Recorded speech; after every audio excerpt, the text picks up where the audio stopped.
welcome to another episode of the Business of Coaching Workshop. Today we are joined by special guest Nick Habich. Did I get that right? Habich? Close Habich? enough. It's Habich. We'll Habich? take it. Habich. We'll take Dang, it. it's 50-50-90, as we used to say in the Navy. Nick is a U.S. Army veteran and business mentor with Two Brain. We and also at Shark Bite Fitness and Nutrition in Cape Coral, Florida, and works to improve the lives of his own members through fitness, nutrition, and community and camaraderie. And today we have him on to talk to us about a topic that I hear often when working with coaches that are starting out with Turnkey Coach, which is a fulfillment system. Very soon after they start trying to master their coaching craft, they then have to answer the question, well, how do I get more clients?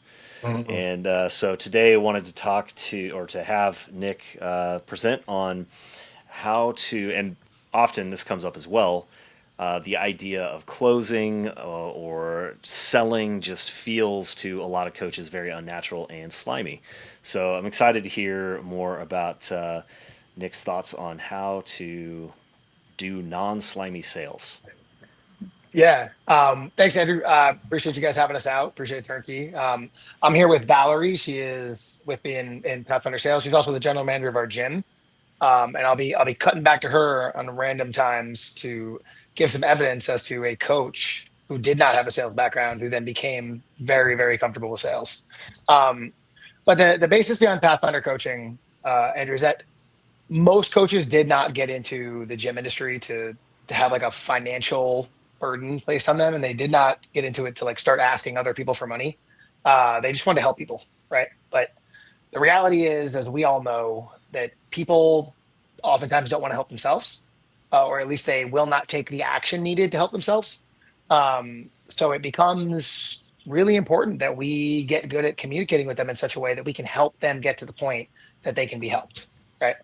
And the entire thesis of Pathfinder coaching is that we don't teach you to convince anyone to do anything, right? We just help you make them understand that you can solve the problems they have, right? Like if your version of sales is knocking on people's doors and asking them if they want to buy your solar panels, which is a very real thing down here in Florida, then that's a whole different kind of industry than what we're talking about. But people come to us because they have a need. We're just here to help them solve that need, you know? That's awesome. I mean, it sounds a lot like another analogy that I've heard is sales is a version of coaching to help people make a decision, and I've found that to be a useful framework when I'm talking to somebody in a sales kind of conversation. Is that my job is not to convince them to do something, like you said in your words. My job is to help them make a decision faster and make the best possible decision for them. Not for me to make the decision for them, but to help them make the best decision for themselves. And I'm there as like a facilitator and almost like a coach. Does that resonate? Yeah, we literally say at Pathfinder that sales is the first act of coaching, right? Like if you're going Mm-hmm. to work with this person for 6 weeks or 3 months or 2 years or 10 years or whatever you're going to do, you're going to coach them thousands of times, right? And the first thing you need to coach them to do is to start. And if you don't, they won't. Therefore, you're not actually coaching them, you know? Mm-hmm. Awesome. So do you want to go Yeah, through the let's slides here? let's dive in. So, the most important idea that I want people to understand is that like when we think of sales, this is the kind of person we think of, right? And this is the thing that most gym owners and fitness coaches don't want to associate themselves with, right? They don't want to associate themselves with the idea that they're like sneaky and they're somehow taking advantage of someone, or that term salesy, which people have taken to mean like as a negative or a bad thing, right? And the idea is that like we are lucky in our industry and that we don't have to do that. Nothing we sell doesn't help people, right? If we were selling like yoga pants or solar panels or used cars or whatever, then there's maybe some opinionation there that we don't need to be doing what we're doing. But the people coming to us need us, right? They need us to help them live happier, healthier, fuller lives. And they cannot do those things if we don't help them get into the industry, if we don't help them get into fitness, right? So we owe it to them to do that. We never have to be this dude. We never have to think, how do I take advantage of someone? We just got to show them we can help them and then help them. Right. So what we do is we teach people how to raise the trust of the person in front of them.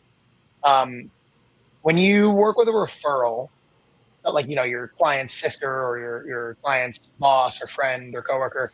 That oftentimes when you speak to them, it's like a very easy conversation. It's like, hey, I want to work with you, and the reason is because the person that referred them demonstrated that there's tons of trust in you already, right? But when you work with people that didn't come from a referral, you don't have that trust built in yet. And while this sounds crazy, not everyone knows that working out makes you feel better, right? They if they truly understood that, they would just go work out on their own. They wouldn't need you for these things, but they don't, so they do need us.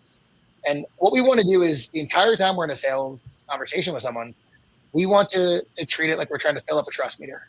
It starts at pretty low. They know nothing about us. We're just a nameless, faceless person sitting in front of them, or maybe on a Zoom call or a phone call or an email chain, telling them that we want their money so that we can do things. And by the end, we want them to know that we understand them fully. We can help solve their exact problem. And we've helped many other people solve those problems before. And if we do that, the trust meter's full.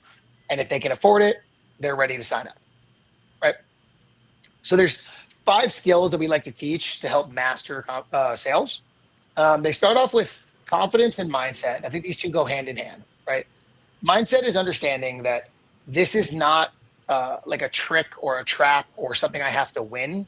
It's just reminding yourself, I am here to help people. And that's it. And if you can remember that, it should take away all the pressure from sales conversations. I don't have to win a negotiation here. I just have to be here to help you. In some cases, maybe that isn't working with me and using my service. And if that's the case, then I should refer you to something better. But if I know that as long as I help you, I still win, there's no chance of me losing here. Right. So mindset is, what am I here to do? I'm here to help people. Then there's confidence. And confidence is, I've helped people before, so I can help you too. Right. We like to think about like the most confident people we know in life. And the reason they're so confident is because they're good at connecting something they've done before to something that they're trying to do now. Like someone who can like pick up snowboarding or surfing or something. Like it's the reason they do that is they have some experience in life and they can connect the dots between those two things, right? When we have someone sit in front of us, whether virtually or in person, and they're trying to get fit or get healthy, they don't actually know that we can help them, or there wouldn't be a need for this sales meeting. So we need to give them the confidence that we have helped by showing them other people that we've helped in the same situation as them. Right. Next is projection. Many of us do this as fitness coaches. We project things like our finances onto the people in front of us.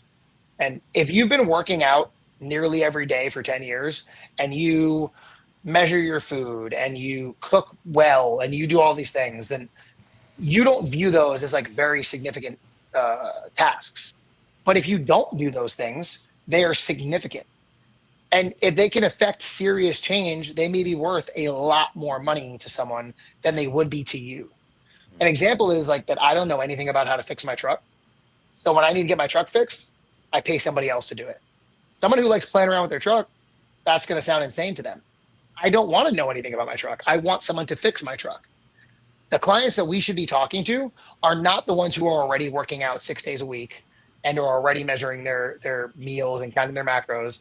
We should be talking to people who need our help. And because they need our help, they're willing to pay for our help. And then there's clarity, right? Clarity is knowing how to communicate what you do and what problems your service solves. Right. So saying like I help you work out, everybody helps you work out. Planet Fitness helps you work out, and that only costs $10 a month. But if your service is $100 or $200 or $300 or whatever a month, you need to be able to clearly communicate what it is and how it solves the need of the person you're talking to. Right. So like those 4 things are kind of behind the scenes. But then the really tactical one is just asking better questions. Most fitness coaches are really good at teaching exercise and really crappy at asking questions to people that matter. Right. So what we do is we teach people how to ask good questions and how to ask them in a very specific way. If anyone wants to know more about this, I would research the concept of motivational interviewing. That's a good way to get really, really deep into this. But the idea is that We want to ask open-ended, emotion-based questions, right? So oftentimes fitness coach will say something like, what are your goals? Right. But the issue is the prospect or the lead or the potential client either doesn't have any goals or they don't know what their goals are. So that creates a stop in the conversation. Or sometimes even worse, they tell you something because they want to give you an answer, but that's not really what they want. And then if you act on that information at the end, they say, I got to go talk to my spouse about this, or I need to think about the price, or I got to check my budget, or whatever that means. Right. So instead, we teach people to ask open ended, emotion based questions. So, like the first question we teach people to ask is, what brought you in? How can we help you? That has intentionally 1,000 answers that could come from that. Right. And whatever answer they give you, like, hey, I want to lose some weight, we ask a deeper follow up question to that because nobody really wants to lose weight. They want something that comes from losing weight. So I need to get them to tell me that thing. And then when they say something like, if when they say I want to lose weight, and I say, cool, what would losing weight do for you? What would be different if you did? And they say something like, well, I'd fit into the clothes I used to wear in college. That's something they care about. And once you have something they care about, a deeper emotional thing, we stop asking questions. We validate whatever their concern was by saying something like, oh, Andrew, I totally get that, man. I understand. And then say, we had a client named Brian. He's been doing virtual training with me for the last 3 months, and now he's fitting in his clothes from college. So I'm providing evidence that I can help this person with the thing that they asked for. If I stop for a second there, that was a lot of words. As fitness coaches, we all know that if you work out and eat better, your life will get the goals you want. But the people sitting in front of us believe that they're the only person with this problem and that nothing must work because it hasn't yet worked for them. So what we have to do is understand what their true problem is and then show evidence of how we've solved that exact problem before. And if we ask people a bunch of questions in our consultation or our sales meeting, and we do this process every single time, that trust meter that we talked about is going to get more and more full because we're literally just giving them evidence after evidence after evidence about how we can help them. Right. Then at the end, once we have all their information, we're going to go ahead and we're going to recap everything they just told us. We're going to say, you told me you were looking for X. You were concerned about Y, but we've already talked about how we're going to overcome that via Z, right? X is the thing they wanted. Y is something they were concerned about during the consultation. And Z is reminding them how you've already overcome those things at this point, right? So like you told me you were looking to get back into shape so you could fit into your clothes when you were in college. I know you were concerned because you've already wasted a ton of time at the gym and you don't have a lot of free time. But we've already talked about how I'm going to give you a written plan and you're going to know exactly what to do every time you come in. So that will not be a concern. So it takes everything you just talked about in the sales meeting. It takes that vibe and puts it back into 20 seconds or so. And it helps remind the client that you know everything there is to know about them and they can trust you. After that, you prescribe the appropriate plan and then they sign up. And that's how it goes. That's our slides. So, mind if I jump in with some questions? Yeah, please, Andrew, please. So, how we had Mike Manzi on earlier this year talking about sales and how there's been sort of a generational shift in the classic problem of sales that we talk about overcoming objections, and that historically sales was about having like pre-made, you know, scripts for handling objections, and now it Mhm. seems like the challenge has become uncovering the objections as part of the sales call.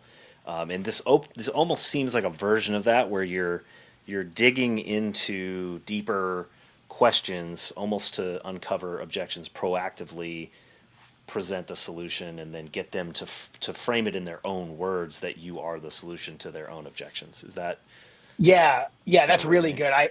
I would say the most common question I get when I teach sales, and I've taught hundreds and hundreds of owners and coaches now how to improve their sales. The most common initial questions I get are, how do I overcome objection X or objection Y, right? Hmm. And my answer to that is always that if you run into objections, you did not do a very good job during the interview process. Discovery, yeah. Yeah, during the discovery or the motivational interviewing process, because Hmm. the reason we're running into objections is because people are trying to avoid telling you, you don't seem worth it to me, Hmm. right? Like they won't say those things because that feels wildly taboo, but that's what they're doing. So they say things like, my budget, or I need to check with my spouse, or just some other protectionary measure, you know? Mm, I like to say often it's like the girl who doesn't want to tell you you're ugly at the bar, so they say they have a boyfriend. mm, Oh, really? They're like, you're ugly. I don't want to talk to you. That's the situation we have right here. So if we do a really, really good job of uncovering those issues and then speaking to them and very clearly showing evidence of how we've solved that problem, then at the end, we just don't have objections, you know? mm. And how do you know when you've asked enough of those questions? Yeah, as you're talking to people, you're writing things down or you're typing things down if you're on Zoom or something like that, and you feel like you have a very clear understanding of what the person's needs are in front of you, right? But what you want to do is you want to recap it at the end and make sure that there's nothing else that hasn't been spoken about yet. So that XYZ recap that I taught right there, after we do that recap, I say like, cool, Andrew, we got you, man. We can definitely help you out. Is there anything else that's going to hold you back from being successful that we haven't talked about yet? Mm. And that's like your last ditch effort to wipe anything else off the table. So, Valerie, you're here on the hot seat as a convert from someone who thought sales was slimy to not. What was that experience like for you? I am. I I don't know if I would necessarily. I mean, I guess subconsciously I thought it was a little bit slimy. It was just uncomfortable Yeah. because I'd never done it before or tried to like convince anybody of anything before. And it was really just getting, like Nick said, into the mindset that like we aren't convincing anybody of anything. Mm, And our number one job is just to help people and to show them how we help people. So I remember, and it's just reps and getting comfortable with what you're saying to people, the questions you're asking, and knowing that like that is what you're doing. So the more you do it, the more like ingrained that becomes in your mindset too. So the first sales meeting I ever did, I was working for Nick for about 3 weeks. He just said, "I need you to do this in 5 minutes," and I said, "Okay." And from there, because that one obviously was not my best work. You had gone through some training at this point, or was it Oh no, no? It was just nope. Nick so was like, him putting you on the hot seat is not a new thing. This no, is no, no, no. um, but each one has gotten a little bit better, yeah. and you try new questions and you try new follow-up questions and just Mm, learn like how to get into digging into what people want. Um, mhm, so I feel like I've gotten better at that just by taking a step back and being like, I'm a person talking to a person and like I have a solution to their problem. mm.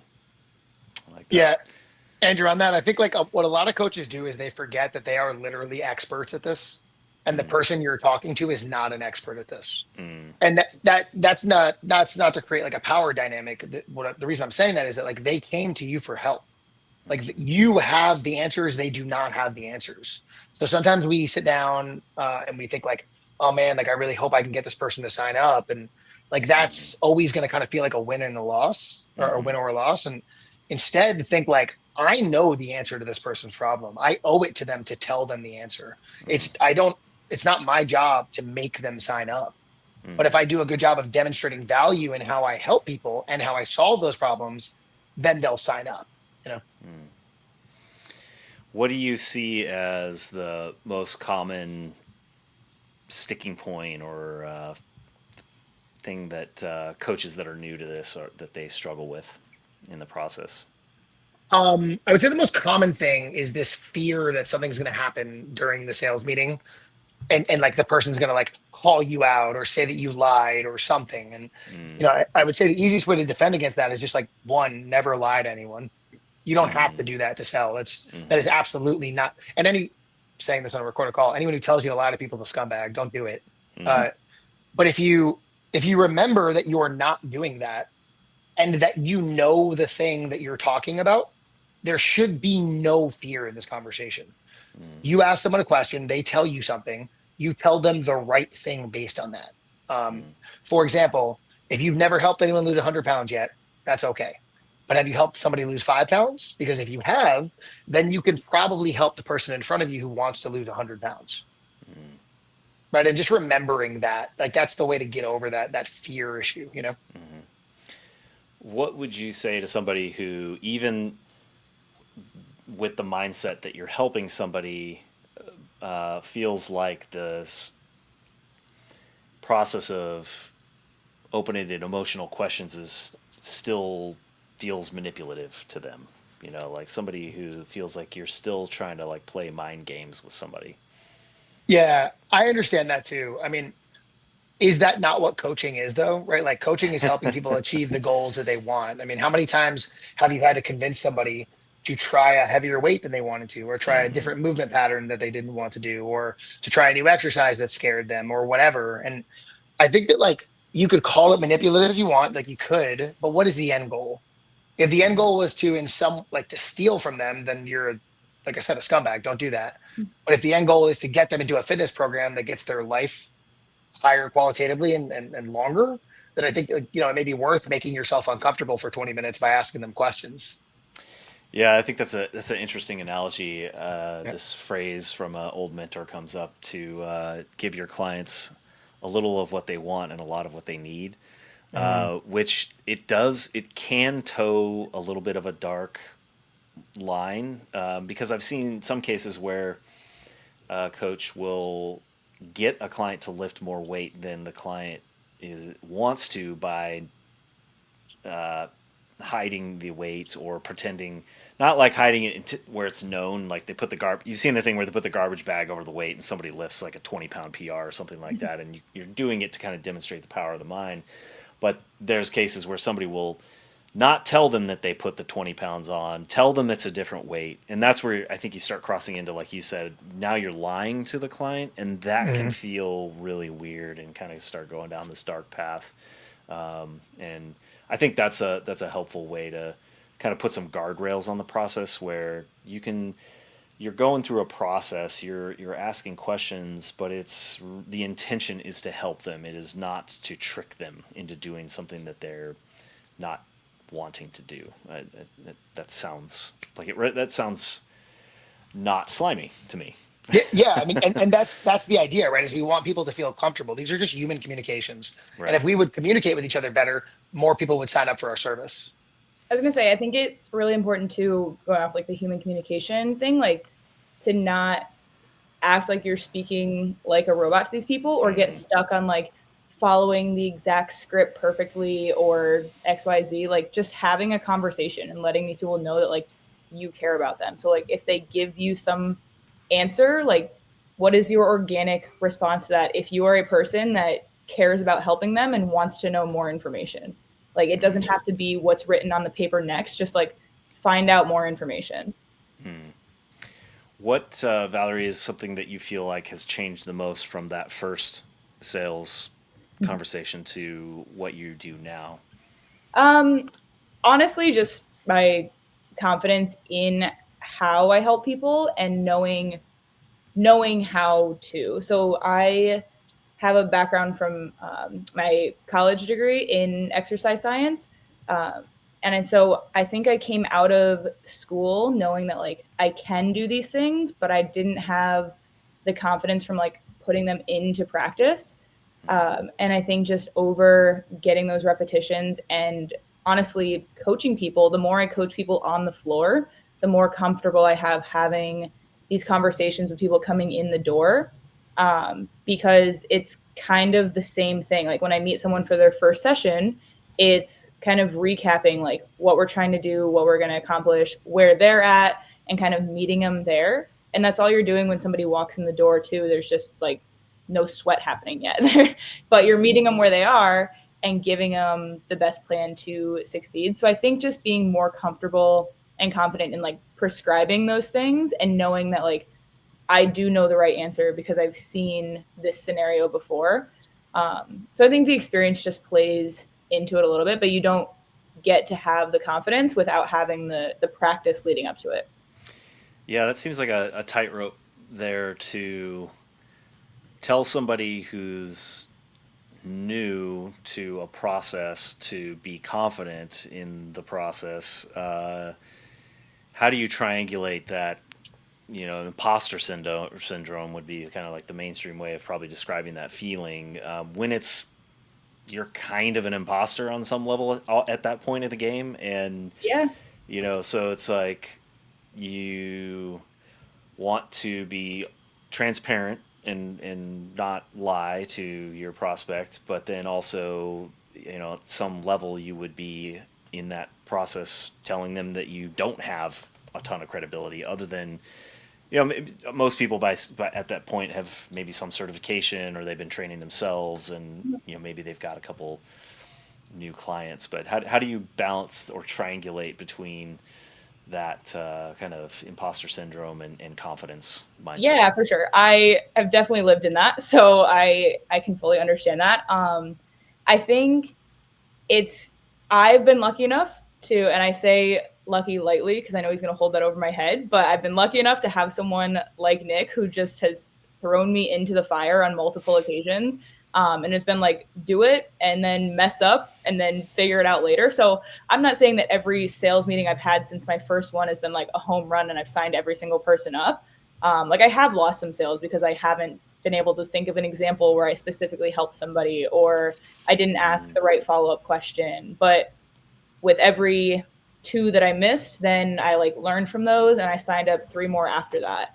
And I was able to help three more people from there. So it's not going to come at 100% success rate. And I think that's just something you have to accept in the beginning, is not going into it just with like your confidence hat on and being like, now that I'm confident, I'm going to do all the things right because it's just not going to happen. But not letting those like punch you in the gut and like take you out of the game, just like learn from them and move on. Yeah.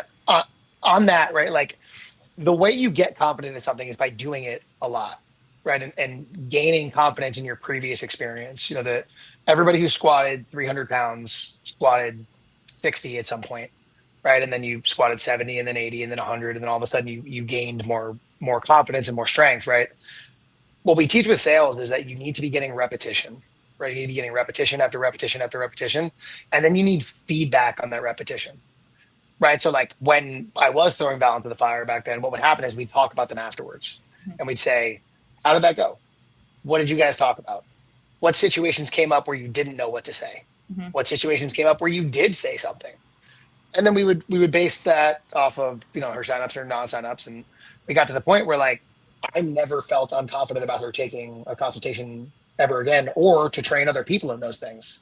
So one of the things we do in Pathfinder is we run bi-weekly role play sessions where you get your repetitions with other people who are learning instead of those repetitions with somebody who may or may not buy from you. Because if every one of your repetitions is in a high pressure environment where you're hoping someone gives you money afterwards, you never get to like relax and say dumb things and hear what it sounds like when somebody says a better thing. And then you never get good feedback because those people aren't telling you the truth about why they didn't sign up anyway. Right. That's I love that. Before you jumped in, I was going to ask that. I mean, this is another thing that parallels almost perfectly with training and coaching. That you have this duality where, on one hand, you want to, from the beginning, going into the sales conversation, to let go of the outcome. Would be maybe another way of describing that you're not trying to get a win by having somebody sign up at the end, and yet at the end you have to detach from your emotional reaction to the outcome that you theoretically let go of from the beginning, and then reflect on it in a, you could argue, critical way, in a technical sense, because you have to be able to go back and look at it and evaluate what went right or wrong without then also attaching emotional value to that, like just because it didn't get the outcome that you were hoping for, therefore bad, just like with training, like, I have to walk through clients all the time if they miss a rep that they really wanted to get. Well, okay, we have to validate the emotion, recognize that it sucks, you worked really hard for that, and yet it doesn't mean you wasted time or you're a bad person. And also, let's reflect on what we can do different next time, because that's what we have to do, is learning from the process. How do you coach people through that? From a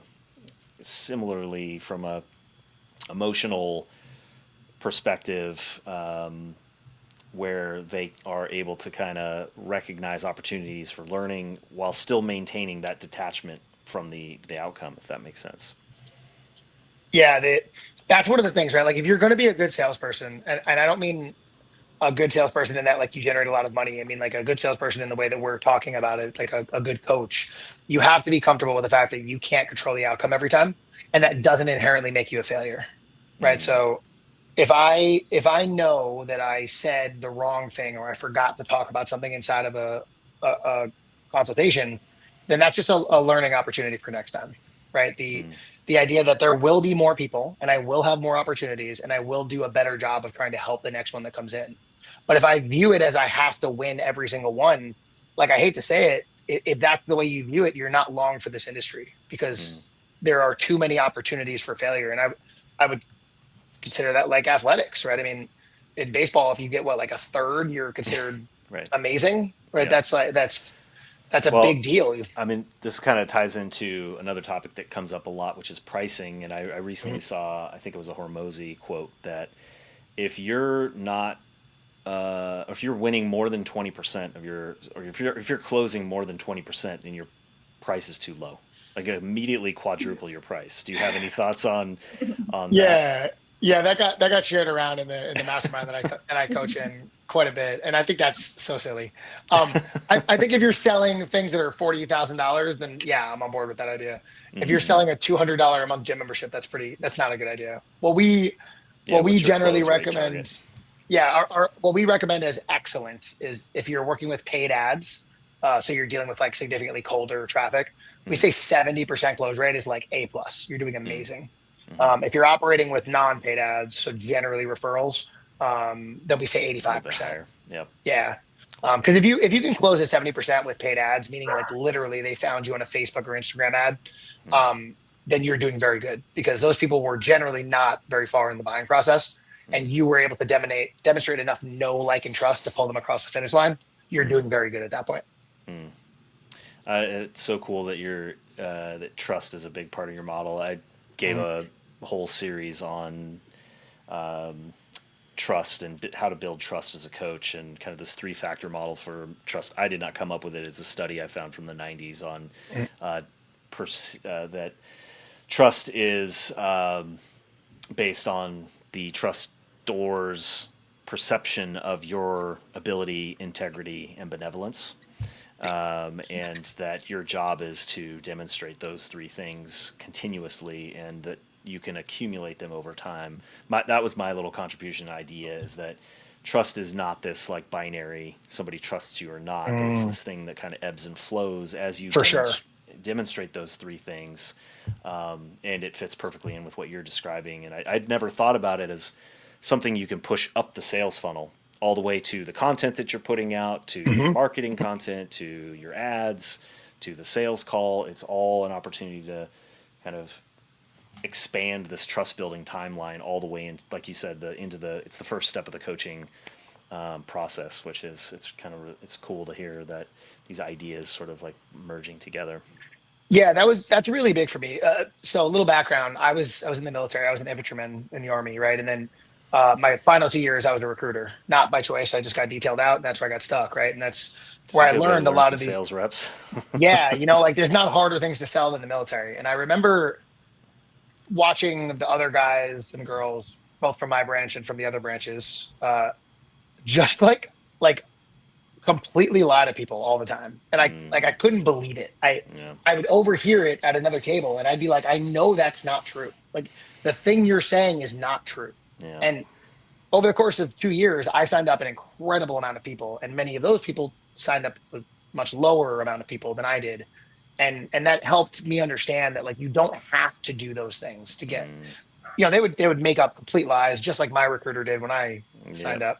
Yeah. Uh Told I me was I in could the take a Navy, and laptop I to had basic training. my first division was I was a first division officer for destroyer. So my division was all the most junior seamen, and so many stories of, oh yeah, just sign up and then you can get special forces or whatever you Totally. want. Yep. You can pick whatever rate you want. But so they signed him in as a seaman, and just now they're stuck mopping the deck and painting the ship for 4 years. I remember a Navy recruiter telling me that exact story. Mm-hmm. Like when I was getting ready to go in, and I remember, I'm 18 years old. I learned that I get to Iraq 6 months after I joined when I was told I wouldn't deploy for 2 years. Mm-hmm. You learn those things at a young age. So then I became a recruiter, and I thought like the number one thing I'm not going to do is do that. Like Yeah. I'll just not be good at my job if that's what has to happen. But that wasn't the case. I just told the story. I answered honestly and truthfully to the questions that were asked to me, and people would sign up all the time. And I know that to be true because years later, when they would get out of the military, they'd come join my gym. And if those things Nice. weren't true, they wouldn't That's cool. want to be around us later. So That's awesome. we teach those same ideas to coaches and owners because you're not in this to take people's money, right? Like, I mean, we want Mm-hmm. their money because this is a business, but we're hoping to coach them for an extended period of time. So if I Mm-hmm. lie to you at the onset, what's the rest of our relationship going to be like? Mm.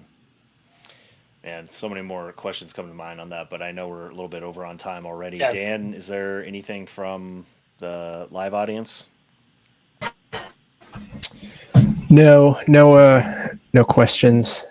I would just say, I probably the most common question though that comes up is always price point. Is like you mentioned earlier on, if they bring up, hey, it's not for me or Too something, it's expensive. likely that you didn't do a good job in discovery. Is that true if it's price point as well? Because it really means something else. They haven't seen the value, or For the most part, yeah. Like there is, an amount of people where like your service is $200 and like their value stack just says $200 for this is never possible, whether they actually can or can't afford it. Then like that's a scenario that's true, but it's pretty uncommon. It's generally like they have a need or a want or a goal, and you didn't speak to what we call like their strongest pain point. I've heard people call this the like the bleeding neck issue in the past, right? Like if I can give you a band-aid for your toe, but your neck is gushing blood, like I'm probably not that valuable to you. Mm. Uh, if somebody, most people tell us things like I want to lose weight, but they don't actually care to lose weight. They care about the downstream effects of that weight loss, whether they be like confidence, quality of life, aesthetics, like whatever. Um, and if we didn't actually get to speak to those things and truly, truly show that we can solve those, money is the easiest way for you to not ask me further follow-up question. You know, Make it and go away. yeah, it's like literally throwing up a shield in which you're probably not comfortable trying to bypass. So Yeah, in a face-saving way. Like they feel like there's totally, giving you the easy out. yeah, Like, totally, oh, this totally. is just it's not you, it's me. Yeah, we have some strategies around that, like having like a good, better, and best option for your programs. Mm-hmm. And then if you recommend the good, notice none of those were crap. It was good, better, and best. If you recommend the good and they can't afford it, then that's a pretty clear like, okay, then we're not the right service for you. Mm-hmm. But if you recommend like the better and they say it's a financial thing, and then you go to good and they still say no, then we know it wasn't a financial thing. Mm-hmm. Yeah. Awesome. Yep. So, what's the best way for people to find you if they want to work with you or see more of your content, learn more about Pathfinder Sales Coaching? Yeah, for sure. You can find us at pathfindersalescoach.com, right? Or you can find us on Instagram at Pathfinder Sales. If anyone is listening to this and they would like a copy of our questionnaire or a set of automations for leads that come in, shoot us a DM and we'll help you out. We'll send it to you. Awesome. Really appreciate your time, Nick and Valerie. Thank you for sharing your story as well. Thanks, guys. Thanks, guys. All right, for those that are interested, speaking of sales, we've got, of course, got to shamelessly plug our free discovery call. Go to turnkey.coach/BOC call, turnkey.coach/BOC call, and you will probably be scheduled with me or Mac McGregor, where I will get to practice asking my open-ended emotional questions. So look forward to seeing more from you all, and have a great day.